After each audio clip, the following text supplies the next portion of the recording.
Christianity is not just a set of rules, it's a relationship with the living God. To truly know God, we need to understand the core beliefs that form the foundation of our faith. These truths aren't reserved for scholars. They're simple, life-changing answers to our deepest questions. Who am I? Why am I here? What happens after I die? Without these truths, faith can feel unstable, but with them, we find strength and direction, even in life's storms. These beliefs unite Christians worldwide, forming a global family with a shared hope. The Gospel's core message is that God loves us and invites us to know Him through Jesus Christ. Exploring these beliefs isn't just academic, it's a personal journey to encounter God Himself. This journey leads to purpose, meaning, and a relationship with the Creator. The Bible is the foundation for Christian belief, God's word to humanity. Christians believe it's divinely inspired, trustworthy, and true in all it teaches. Written by many authors over centuries, its unified message reveals God's plan to rescue and redeem us. The Bible isn't just history, it's living and active, guiding us, comforting us, and equipping us for life. It's our final authority for what we believe and how we live. Through Scripture, God reveals who He is, who we are, and how we can know Him. The Holy Spirit uses the Bible to convict, comfort, and transform us. We don't need new revelations. The Bible is complete and sufficient. When we read it with open hearts, God speaks and shapes us to be more like Jesus. Christianity teaches the unique doctrine of the Trinity, one God in three persons, Father, Son, and Holy Spirit. This central belief sets Christianity apart from all other faiths, emphasizing both the oneness and the diversity within God's very nature. The Trinity is not a mathematical puzzle, but a profound mystery that reveals the depth of God's love and relationship. This isn't three gods, but one God in perfect unity and love. The three persons are not separate beings, but share the same divine essence, existing eternally together. This unity is so complete that Christians affirm there is only one God, yet He is experienced in three distinct ways. In John chapter 14, verse 10, Jesus said, "Believest thou not that I am in the Father, and the Father in me? The words that I speak unto you, I speak not of myself, but the Father that dwelleth in me, He doeth the works." The Son, Jesus Christ, is eternal God who became human to reveal the Father and save us. Through His life, teachings, death, and resurrection, Jesus shows us the heart of God and bridges the gap between humanity and the divine. He is both fully God and fully man, making Him the perfect mediator and Savior. The Holy Spirit is God's presence and power, living in believers and guiding us. The Spirit comforts, teaches, and empowers us to live out our faith.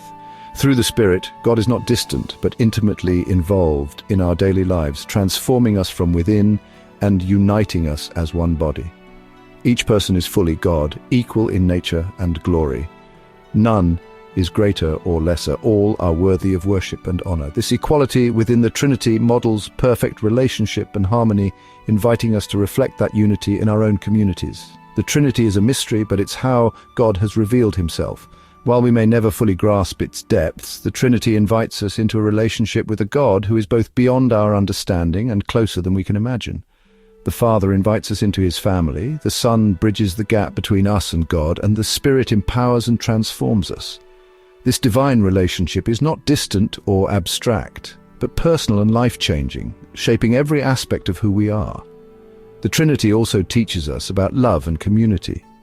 Just as the three persons exist in perfect relationship, we are called to live in loving unity with one another, reflecting God's own nature in our relationships and actions.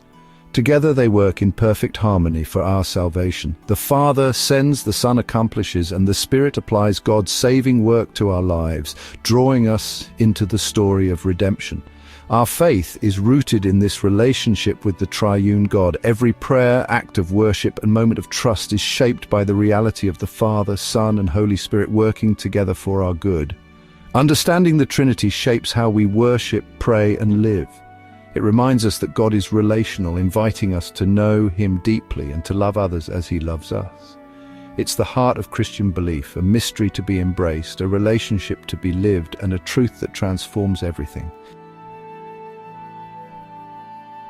At the center of Christianity is Jesus Christ, fully God and fully man. He's the eternal Son of God who became human, born of the Virgin Mary. Jesus lived a sinless life, performed miracles, and claimed unity with God the Father. As God, his life and death have infinite value.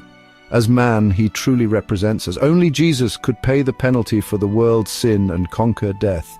His humanity means he understands our struggles. His divinity means he can save us. He's not half God, half man, but fully both, our perfect Savior.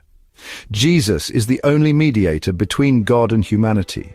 Understanding who he is unlocks the good news of Christianity. He invites us into a relationship with God. There's no one else like him. Jesus' mission was to save us, and it culminated in his death on the cross. For centuries, prophets had foretold the coming of a Savior who would bear the weight of humanity's brokenness. Jesus willingly walked the path to Golgotha, knowing the suffering that awaited him, yet choosing to endure it out of love for us all. His death wasn't an accident, it was a sacrifice for our sins, paying the penalty we deserved. The cross, a symbol of shame and punishment, became the place where God's mercy and justice met. Jesus, though innocent, took upon himself the guilt of the world, offering forgiveness to all who would believe. On the cross, Jesus took our place, offering us his righteousness in exchange for our sin. He bore the pain, the humiliation, and the separation from God that we deserved, so that we could be reconciled and restored to a relationship with our Creator. His sacrifice satisfied God's justice and demonstrated God's love. In that moment, the barrier between God and humanity was torn down, and a new way was opened for us to approach God with confidence and hope. When Jesus declared, "It is finished," salvation's work was complete.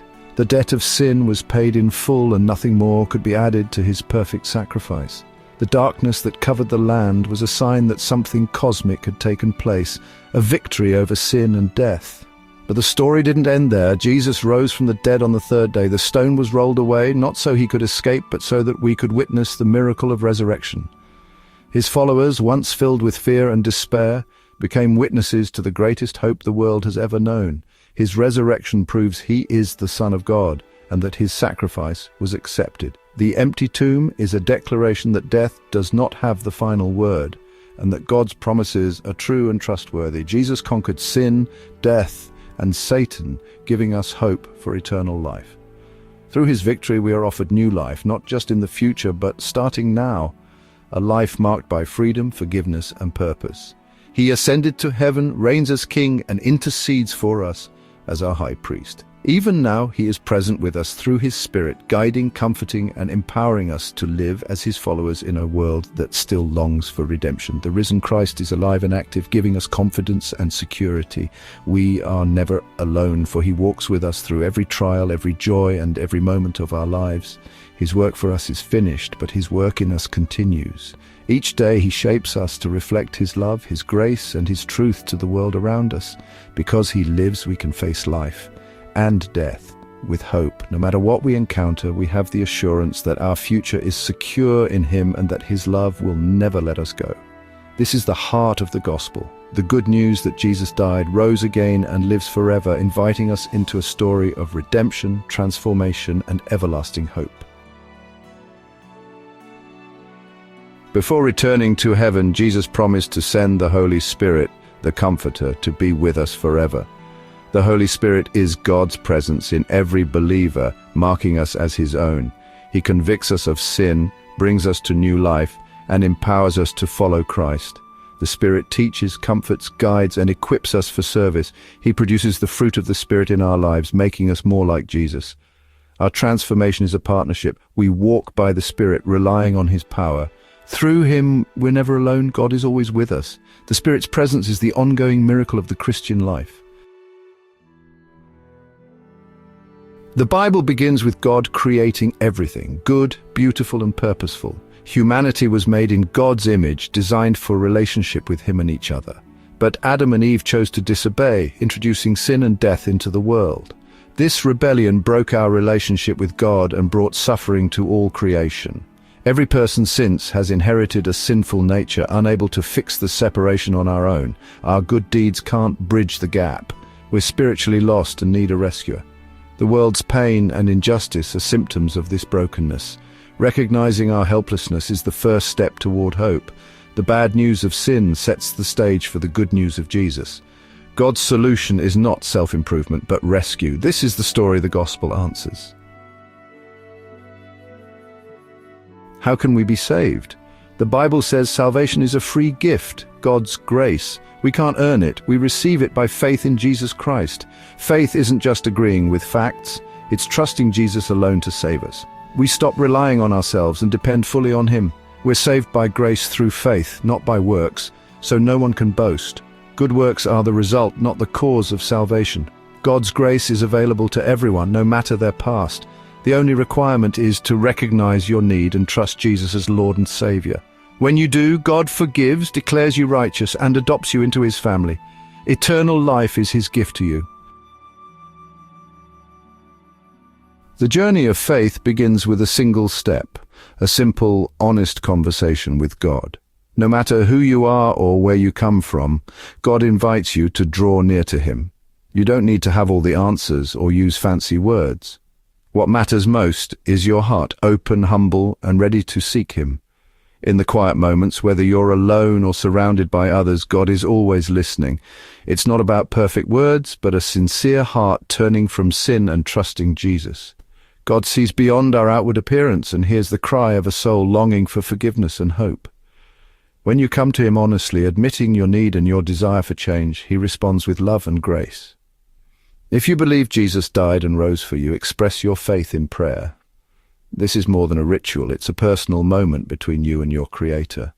You can speak to Him as you would to a trusted friend, sharing your fears, your hopes, and your desire to be made new. Prayer is simply talking to God. He's always listening, always ready to welcome you with open arms. No concern is too small, no mistake too great for His forgiveness. He delights in hearing from you, and He promises to draw near to those who seek Him. You can pray something like this: God, I know I am a sinner. I've made mistakes and I need your forgiveness. I can't fix my life on my own, but I believe you can. I believe Jesus died for me and rose again. I trust that His sacrifice was enough to pay for my sins, and I want to receive the new life He offers. I trust Him as my Savior and Lord. I surrender my life to Him, asking for His guidance and strength each day. Please forgive me and make me your child. Help me to follow you, to grow in faith, and to live in a way that honors you. I ask in the name of Jesus Christ. If you pray with faith, the Bible promises, everyone who calls on the name of the Lord will be saved. This promise is for you, no matter your past or your doubts. God's love is bigger than your failures, and His grace is available to all who seek Him. This is the beginning of a new life in Christ. You are no longer defined by your mistakes, but by God's love and acceptance. Each day is a fresh start, a chance to walk in hope and purpose. Now, grow in your faith. Find a Bible-teaching church, read God's Word, and pray daily. Surround yourself with others who are also seeking God, and encourage one another on this journey. You're part of God's family, and He will be with you always. Welcome to the journey, a path of hope, transformation, and unending love.